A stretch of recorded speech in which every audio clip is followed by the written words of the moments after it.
एक छोटे से गांव में रामू नाम का एक गरीब किसान रहता था। रामू बहुत मेहनती और ईमानदार इंसान था। उसके पास थोड़ी सी जमीन थी जिससे वह अपने परिवार का पालन पोषण करता था। उसकी पत्नी और एक छोटा बेटा था। रामू सुबह सूरज निकलने से पहले खेत में चला जाता और शाम तक मेहनत करता। उसने कभी बेईमानी का रास्ता नहीं अपनाया। वह हमेशा कहता था, मेहनत और ईमानदारी से कमाया हुआ थोड़ा भी बहुत होता है, लेकिन बेईमानी से कमाया हुआ ज्यादा भी बेकार होता है।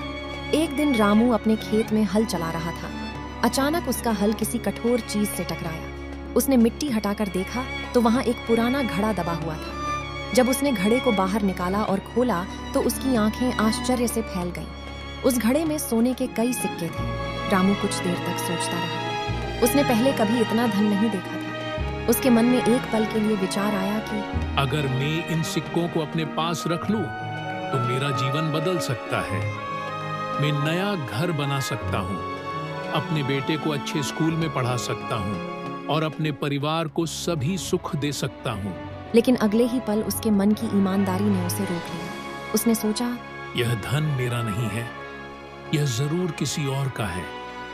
अगर मैं इसे रख लूंगा तो यह बेईमानी होगी।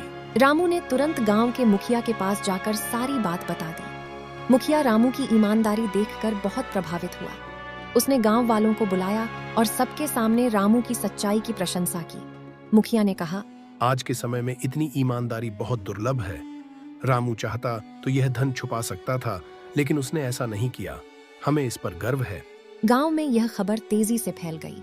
उसी समय गांव में एक बूढ़ा आदमी आया। उसने बताया कि कई साल पहले उसने अपने खेत में सोने के सिक्कों का एक घड़ा छुपाया था, लेकिन बाद में वह उसे ढूंढ नहीं पाया। उसने जब रामू द्वारा मिले घड़े को देखा तो पहचान गया कि यह वही घड़ा है। बूढ़ा आदमी रामू की ईमानदारी से बहुत खुश हुआ। उसने कहा, बेटा, ये धन मेरा है, लेकिन तुम्हारी ईमानदारी के कारण मैं बहुत प्रभावित हूं।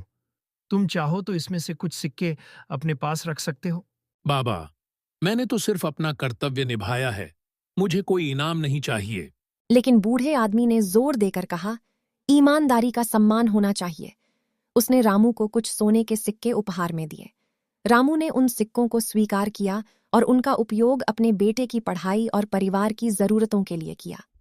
अब उसका जीवन पहले से बेहतर हो गया था, लेकिन उसकी सबसे बड़ी संपत्ति उसकी ईमानदारी ही थी। गांव के लोग अब रामू का बहुत सम्मान करते थे। बच्चे भी उससे प्रेरणा लेते थे और सीखते थे कि जीवन में ईमानदारी सबसे महत्वपूर्ण गुण है। रामू का बेटा भी अपने पिता की तरह ईमानदार और मेहनती बना। उसने पढ़ लिखकर एक अच्छा इंसान बनने का संकल्प लिया। सीख, ईमानदारी सबसे बड़ी दौलत होती है।